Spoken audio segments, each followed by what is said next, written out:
Welcome to Invested in Climate. Protecting the planet and decarbonizing the global economy is the challenge of our time. We all have a role to play, and the opportunity we face is unprecedented. Invested in Climate aims to help people do more to address climate change through their work, investments, lifestyle, and activism. I'm your host, Jason Rissman. I support a growing community of top climate and ESG leaders as the Chief Experience Officer at NationsWell, and I'm an advisor to the climate practice at IDEO. I'm also an investor and startup advisor, and when it comes to climate action, I know I'll be a lifelong learner, always looking to have more impact. If you like what you hear, give us a good rating on Apple, Spotify, or wherever you found us. Sign up for updates and suggest ideas for future episodes at investedinclimate.com. Follow us on social, subscribe, and spread the word. Thanks for joining. Impact assets reached $1.16 trillion in 2022, but that's still about over $100 trillion that is not invested globally towards impact. We're trying to think of ways where we can really enable and encourage and kind of galvanize this additional capital to show that you can have an impact and reach your return targets in this space. And hedge funds represent $4.5 trillion of capital. And not all of that capital can be used towards impact. But that's still a huge pool that we can help towards having an impact. Hey everyone, hedge funds aren't exactly known for contributing to climate progress or other ESG goals for that matter. So I was surprised to learn about Corbin Capital, a firm that's aiming to leverage the activist strategies of hedge funds, not just to generate market-exceeding returns for their clients, but to advance environmental and social objectives. There are trillions of dollars invested in hedge funds that can make a difference in this all-hands-on-deck moment. So why not think about how hedge fund tools can help accelerate decarbonization and other environmental priorities? To learn more about this opportunity and how Corbin Capital is pursuing it, I sat down with their Director of Sustainability, Courtney Birnbaum. I learned a lot about hedge fund tactics and the opportunity to invest in transition commodities, carbon markets, and more. Lots to learn through this one. Enjoy. Hello, Courtney. Welcome to Invested in Climate. So great to have you here today. Thank you so much for having me. Courtney, where are you dialing in from today? Actually, I'm dialing in from Florida, South Florida. Oh, fantastic. Or as I like to call it, South New York. As it is these days. Well, let's get to know you a little bit before diving into the work. Tell us a bit about your path to working on climate and sustainability. Sure. And thank you again so much for having me. So I've always been passionate. Actually, I was first passionate about education and equal access to a good quality education. Even wrote my business school essay on an idea of how to scale certain types of charter schools. But I was also, as you probably know, interested in finance and investing. And at the time when I started my career, there was a pretty binary approach existed. So impact was done mainly through philanthropy or grants, as opposed to in the alternatives investment space. So I made a choice. So I ended up joining an investment firm that also was growing a philanthropic arm alongside of their business. And then it was really at Goldman where the sort of seeds were planted. There were growing opportunities within the public markets and sustainability.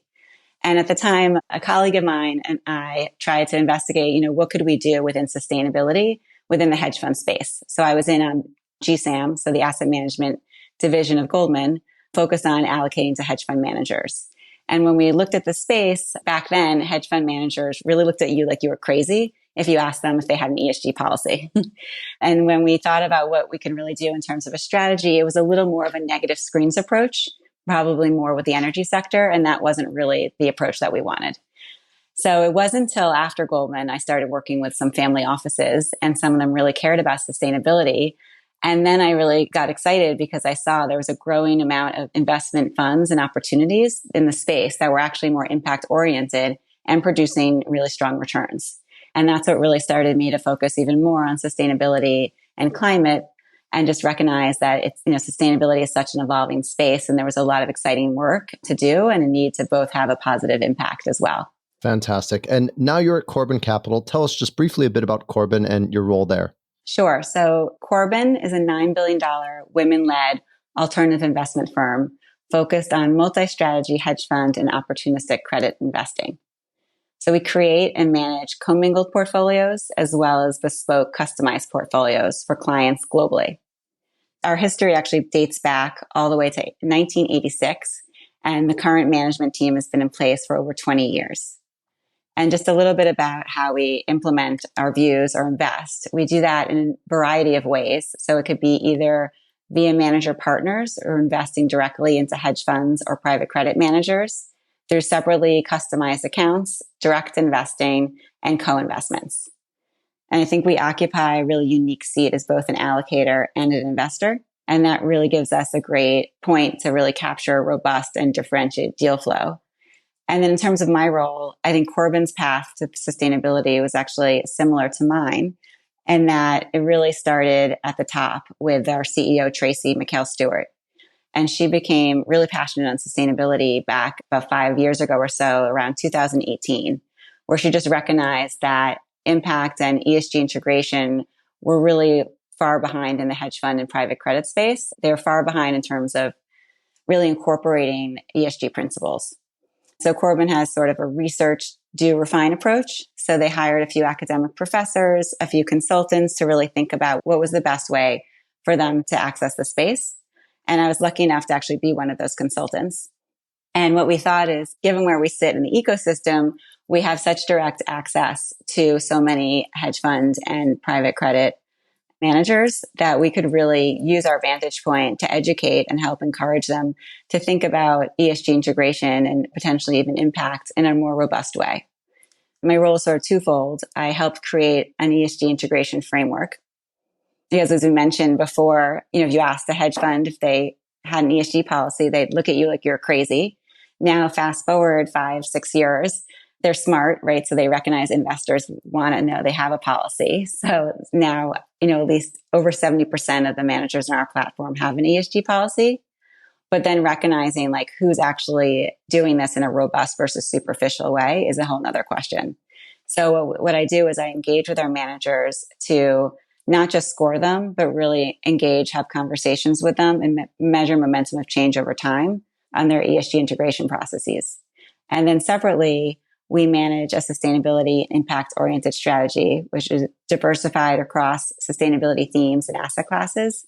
And I really work integrated within the investment team's process to find impact-oriented investments that also have potential for strong risk-adjusted returns. And it's really exciting now. We have all these different tools to use as well, technology tools, to really look and see, have transparency and see who's really having an impact in the space. Well, we will circle back and definitely learn a bit more about Corbin. But before going there, let's offer some quick context for listeners that might not know much about hedge funds. So starting with the basics, what is a hedge fund and how is it different than other types of investment vehicles? A hedge fund, some people say it shouldn't even be called a separate asset class, but it's really an investment structure. So it's a pooled investment fund. They have flexible mandates. So they're not benchmark or index constrained. So as opposed to a long only equity manager where you're maybe benchmarked to an index, you're completely unconstrained to invest in whatever you want and whatever size you decide you want. You can invest in lots of different asset classes. You can invest in credit, equities, interest rates, commodities. You can have leverage, options, futures. Some are really complex and some are very simple. Some are just more long biased equity managers, and some use a lot of derivatives, complex trading, and risk management tools. The goal is really typically the same, where you're trying to figure out the best way for your strategy to generate strong risk adjusted returns and have as little correlation to whatever index you're investing within. So what they say is trying to generate alpha and mitigate the volatility of the markets that you're investing within. And there are traditional tools that in the hedge fund toolkit, such as engagement and activism, we think then really have particularly useful at times of transformational change, which I think we'll talk about within sustainability. Definitely. Tell us just briefly about the history. When did hedge funds emerge? When did they rise to prominence? What factors led to their growth? And I know that the 80s and 90s really had factors that made them successful. So give us a bit of the context in which hedge funds have taken off.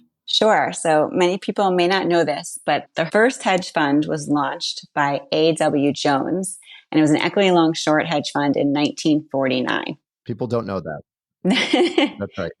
And then I think due to this tremendous success of strong early returns in the industry and probably the pay structure as well, the asset class has continued to grow significantly since 1949. And I think one inflection point in the history was really actually in the 2002, 2003 period, when you saw a huge acceleration of growth in the assets managed by strategies. And that level reached $1 trillion in 2005. And that was just from 187 billion 10 years earlier. And I think it was really seeing how hedge funds fared in the bear market of 2000 to 2003, when they actually really did mitigate the drawdown from equity markets and other markets and produced returns, where you saw more people gravitate to the space. I'd say because of the strong returns, and you asked for the reasons, there just weren't as many managers chasing at similar investment returns. So it was easier to generate alpha. There was more inefficiency in the class. So it was easier to have an informational edge if you did really deep research. And there also wasn't as much government intervention, which helped macro strategies and commodity strategies. And I think because of these strong returns, it helped attract a lot of smart individuals to the space who may have gone to other areas of alternatives, such as private equity. So then you fast forward for all those reasons to today, and now the space has 15,000 hedge fund managers across $4.5 trillion of assets. Wow, 15,000 hedge fund managers and over $4 trillion in assets. That's quite a market. Aside from that level of choice and activity, what else can you tell us about why today is a good moment for hedge fund investing? Yeah, so we just finished a period when the stock market went straight up and we had low interest rates, government intervention, and there wasn't much dispersion. But I think we've entered a period in the market that's similar to the earlier period of time when hedge funds were really successful. Actually, one other period of time is 2000 to 07. The S&P was actually at the start of that period. It was the same as when it ended that cycle, but there was a lot of volatility in between. So that's where we really saw an active management approach would tend to outperform a passive one. And that was really a stock picker's market. I think, again, we're finding a time where we're seeing more dispersion in the space. And then we're also seeing information asymmetry in a lot of emerging trends, many of which are in the sustainable investing space. And then having poor data availability or, maybe quality in the space creates an informational edge for some hedge fund investors who really do deep research and pivot to the opportunity set. But I would warn that then there's also a lot of dispersion within hedge funds, meaning the top performers, there's a big range of difference between the bottom performers. And actually, manager selection has proven to be the most important factor for future performance over a longer period of time. But we think that, this translates into the sustainable investing space where, like I said, it's a messy, complicated space, takes hard work, but it also creates opportunities for rigorous fundamental research to have an edge. And I think that's really where hedge funds can really thrive. Courtney, there's a lot of messiness in the market today. There's a lot of turbulence and geopolitical risks. There's what people call a polycrisis, all sorts of extreme crises around the world. Climate is, of course, an enormous crisis, an existential crisis, but it's here today amidst several other big problems that all together create a lot of uncertainty. Does that uncertainty and the many and often intersectional problems we face actually create opportunities for hedge fund investing? Yes, I think they actually do. As you mentioned, there's a host of ongoing and expanding challenges from climate change and the energy transition to aging populations and inequality. And these issues have become, unfortunately, really widespread and pervasive. But we think the approaching decades will be defined by the search for solutions to several of these macro trends and challenges. And so I think this polycrisis actually results in the growing opportunity set.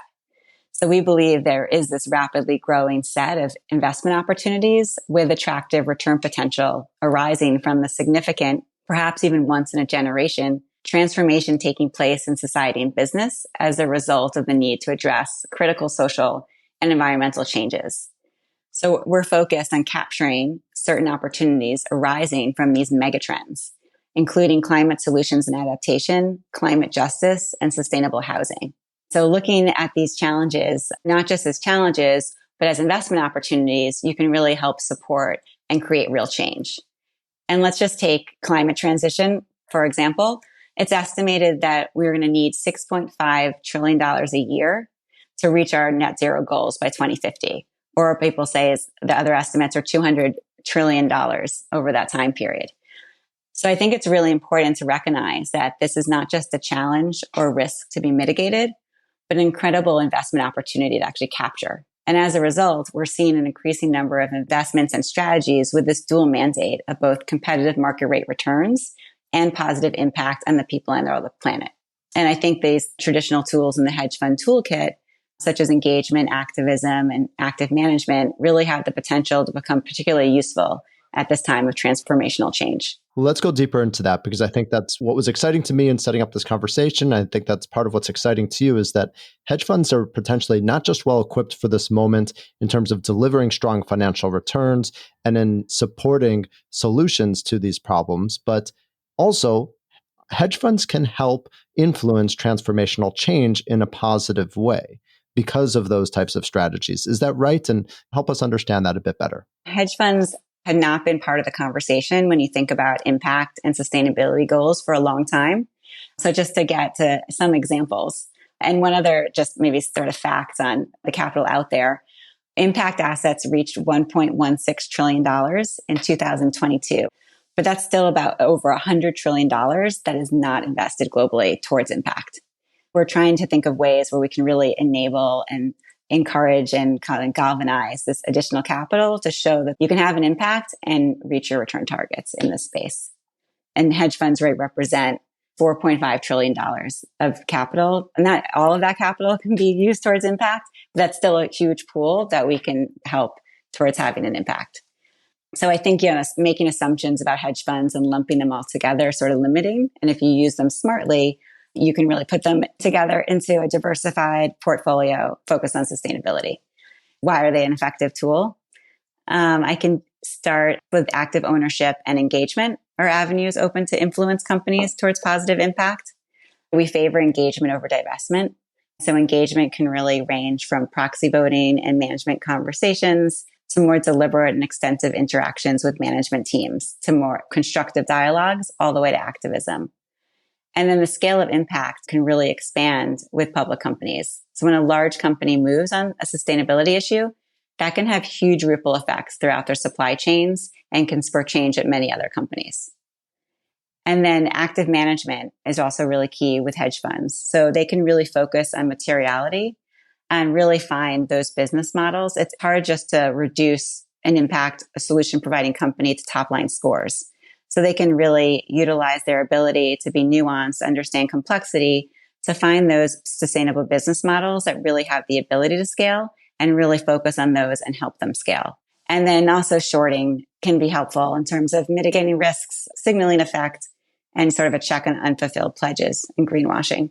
Courtney, let's get a little bit more specific and hear how this works in practice. Do you have any examples of or success stories of either Corbin or others in the space using those types of strategies that are unique to hedge funds and really having an influence on the companies that they're investing in or the space to try to accelerate sustainability?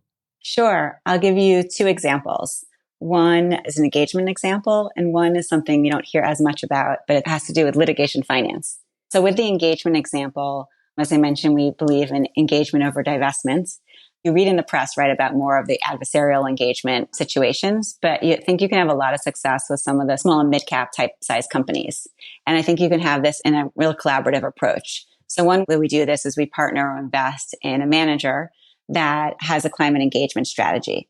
So what they do is they actually invest in higher emission sectors. So instead of just carving out high emission sector companies, they think it's more impactful to actually engage with them and invest with them, set up various KPI, key performance indicators, and help them set up a strategy to lower their emissions. So making not as great companies better. And so they go in there and not just help them set a net zero far off long-term target, but they actually help them set up a strategy with short-term and medium-term goals to actually reach that strategy. And then they really appeal to the management team. So they kind of push on open doors. So they give them information. They make the case on why they may be behind other peers and how having an energy transition plan will actually help maybe their costs or their bottom line or revenues, but really make the business case as well and make sure they're set up to kind of care and measure this progress. So we've seen that play out. We've also seen what we call sort of climate alpha or engagement alpha, where this investor has really benefited from this close relationship with the company, and the company's stock price, or they're in this situation, it was public credit, has really benefited from the changes that they implemented with the manager. Thank you, Courtney. That's really helpful because I spend a lot of time with chief sustainability officers and hear that their boards and their executives are getting more mixed signals from investors, that the backlash on ESG has created just more noise. I can imagine that having investors that are more active, that are partnering directly with their teams and are sending a clear signal that climate progress matters will actually be quite influential. Right. And I think that's where it's important to really make the case to the management team and understand why they're suggesting these changes and how it can help their business as well. Courtney, hedge funds have also, of course, received criticism for their lack of transparency, for corporate rating, for being inaccessible to many investors. How do you think about those criticisms at Corbin? Yes, I think we all know the various criticisms that hedge funds have received. And again, there's 15,000 hedge funds globally managing 4.5 trillion in assets. So one may have an opinion on some specific strategies, but I don't think we can generalize across the entire industry, right? And we said if we kind of focus and segment hedge funds smartly and really use selection and picking the right ones, they can be an important tool in a portfolio. Throughout our history at Corbin, we've been very intentional about the hedge funds that we invest with. And again, Corbin's an independent alternative investment firm. So we source and identify best-in-class investments directly and through partners, relying on our investment experience at the asset level. And that informs how we select and access these investments.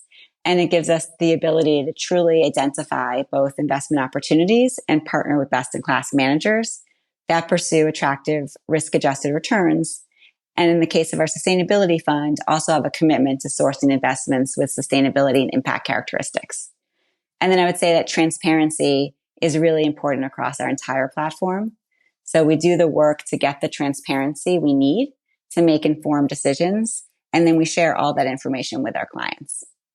So we think that accessing the right hedge funds, private credit, and alternatives in various ways plays an important role in a portfolio. There's diversification benefits, lower beta to the market, potentially alpha focused, and potential liquidity benefits. Courtney, as you mentioned, there's many hedge funds out there. What makes Corbin unique? As I mentioned, we're a women-led independent investment firm. I think the diversity and the longevity of our team is really differentiated and really special. We've also had decades of demonstrated results. So we have over a 20 plus year history where the team has built a proven track record of successfully investing in best-in-class investments directly and through hedge fund and private credit managers, relying on our team's experience at the asset level. I think something else that's been really unique to us in our history comes from our commitment to innovation. So innovation and being nimble has been key to our evolution as we've expanded over the years across different asset classes and across different opportunity sets. So several years ago, we began integrating sustainability into our own organization and investment process. And I think today that's why we're seeing a lot of opportunities and differentiated deal flow in this increasingly complex but rapidly growing field of sustainability. And I think that's what made us well positioned to sort of capitalize on these trends within this dedicated strategy. So let's go deeper into that and talk about climate investing. What climate opportunities do you see for Corbin's investors, and what sort of impact are you aiming to have? So I think the impact can sometimes vary, right? Some people say it's impactful investing or impact investing. And I think that can vary on the particular investment that we're making. There's a portion of our assets that is focused on sustainability. So in that part of our assets, we're looking to be as impactful as possible. And we're measuring actually that impact with not only our own diligence, but with an outside third-party database who will go through every position because we get transparency to really sort of measure the impact that we're having and align it with the different UN SDGs. And that rolls up into our themes, just to give a little background. But one example that we really don't hear much about is litigation finance. That's an area that Corbin's had a niche and a lot of experience in. So one investment we made as a co-investment with an investment manager partner is an opportunity, we think, really for climate justice. So it's in what they call the Dieselgate case and the Marina Dam situation. In the case of Dieselgate, the litigation is holding 14 automobile manufacturers accountable for deceiving consumers about their environmental impact because they lied on their emission levels. And in that situation, we're supporting lawyers. It's a potential $1.7+ billion settlement in the UK across 957,000 individual claimants. So in litigation finance situations like this, it's sort of David versus Goliath. And it's giving individuals kind of the mass action case, the sort of tools to be able to fight the corporates. And I think when we think about litigation finance, it's really important to us, like the lawyers that we're supporting, and then also how many individual claimants they have, and then the size of the case. So I think with a case this size, you're hopefully having an impact on the overall industry. And hopefully it will deter future corporate deception because they'll see that it's not just a slap on the wrist, but there's huge fines. And it's really to push corporations for sustainable practices in the industry, hopefully leading to reduced pollution and hopefully the prioritization of the interests of all stakeholders. In the situation of Marina Dam, that's the Marina Dam disaster, that's similar. It had severe environmental and social impacts because of the toxic waste that was released in the river and waterways that caused massive property damage, deaths, and significant injuries. And again, holding these people accountable, but also showing big corporations that there is a significantly big fine will hopefully deter corporate deception and deceit and irresponsibility in the future. So that's one way where we feel like we're reaching some of our climate targets. Let's go deeper for a second into litigation finance. First time we've talked about it on this podcast, so would love to learn more. It seems like presumably your investors will benefit if you win the case, and the more that you're able to win in that case, hopefully your investors see upside. I imagine that's how that works.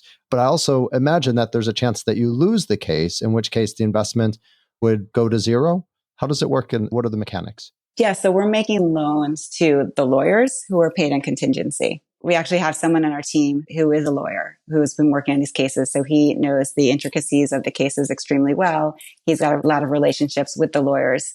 But the way we're investing is in terms of protecting our investors, our clients' capital. There'll be a few cases as collateral behind these loans to the lawyers.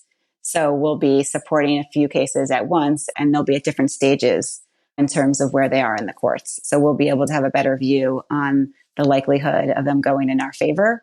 And as I said, it'll be sometimes a diversified set of pool of cases. And that also helps protect our investors.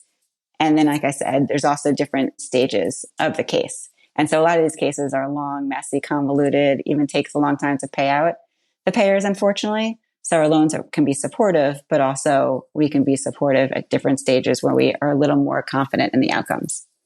Courtney, other climate opportunities that I know your team has been looking at include commodities needed for decarbonization. Tell us a bit about how hedge funds can play a role in that and the opportunity you see. So there are a few different ways that we invest in terms of commodities. So we partner with one hedge fund manager that invests in commodities needed for the energy transition, such as copper. There's another one that's, I think, a little more differentiated. Again, it's through a manager partner. But this fund's goal is to secure and store essential raw materials for underlying consumers to use as part of their energy transition plans. And so they do that by financing this in the medium to long term so that these companies can feel more secure that they'll have access to these essential raw materials. It's targeting commodities that are aligned with the theme of reducing greenhouse gas emissions. So that could be like battery metals, nuclear fuel, carbon allowances, and offsets. Courtney, I saw that the carbon markets and carbon credits are an area that you're looking at. Tell us how a hedge fund can play a role there. People probably know there's two different types of carbon markets that split into the compliance markets, which are created by national, regional, or international governing bodies that mandate that regulated emitters purchase and retire allowances to account for their greenhouse gas emissions. And then there's a smaller voluntary market. We're focused more on the compliance market. And there's a few different ways to invest in that. You can invest, there's a lot of ETFs, and you can go long only, which is more a pure beta play. And I think the price of carbon will continue to go up. And there's actually an auction reserve price to help that. That's mandated. But the markets are extremely volatile, like double digit volatility. And so we actually invest, one way is via manager partner. And it has several advantages versus an ETF or pure beta play. And they can really take advantage and trade around some of the volatility in the space. This is a quant manager, so they have a lot of experience in terms of trading volatility.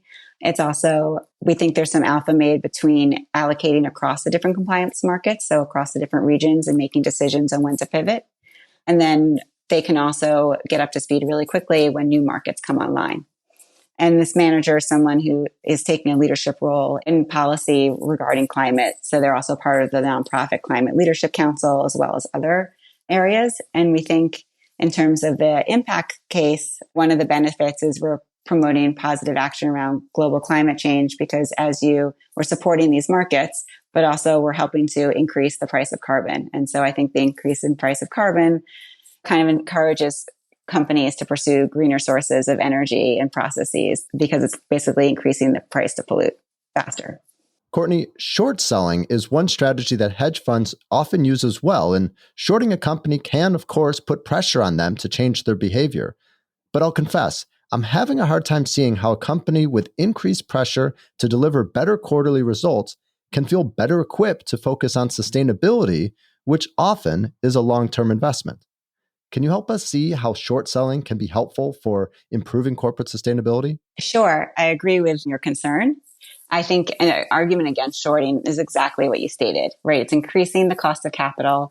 It's increased pressure to focus on shorter term quarterly results, which then, right, diminishes the likelihood that the company can and will focus on research and investment on transitioning and energy transition strategies. So for that reason, we prefer engagement over divestment in general.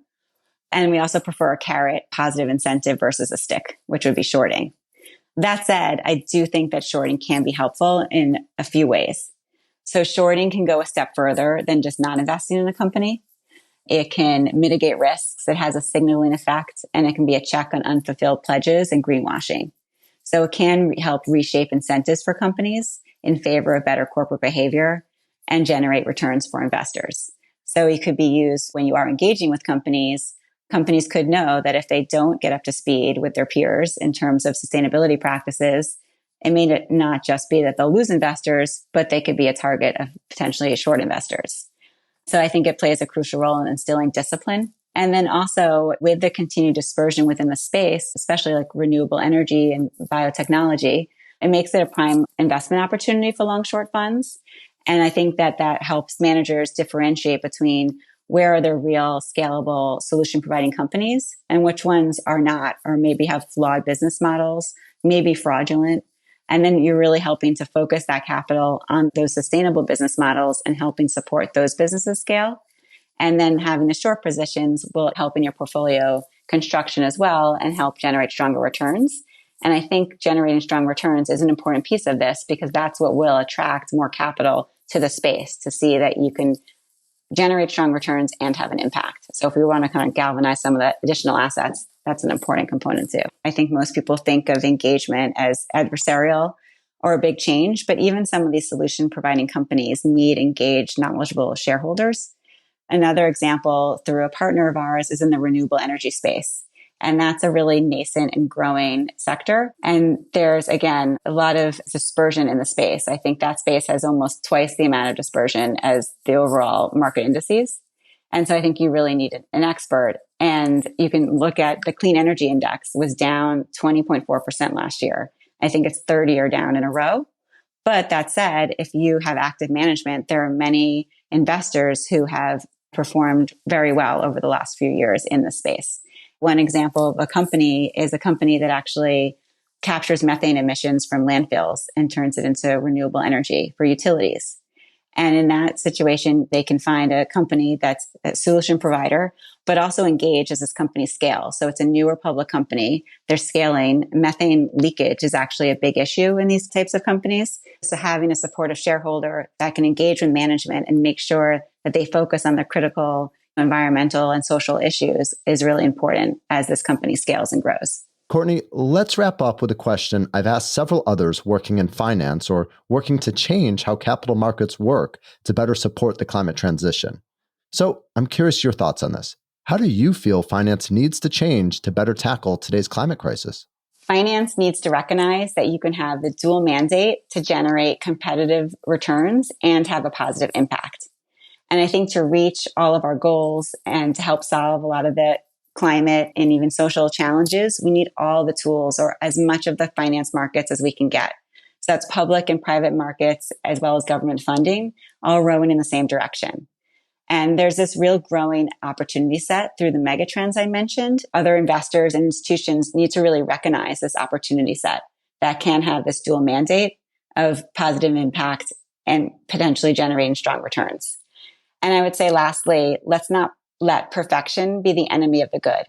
while greenwashing was an issue, we still need a range of authentic, intentional strategies that may have a range of how impactful they are, but we need to start somewhere. So we need to start moving. And then I would say just make sure you do your work or hire experts, because we don't want to direct capital towards the wrong businesses. Courtney, thank you so much for your time and for this really interesting conversation. Thank you so much. It was so fun to be here. Thanks for joining us for this episode of Invested in Climate. Please remember to rate us on Apple, Spotify, or Google. Find show notes, sign up for updates, get in touch, and visualize your climate action at investedinclimate.com. This podcast is for informational and entertainment purposes only and does not constitute financial, accounting, or legal advice. Thanks again.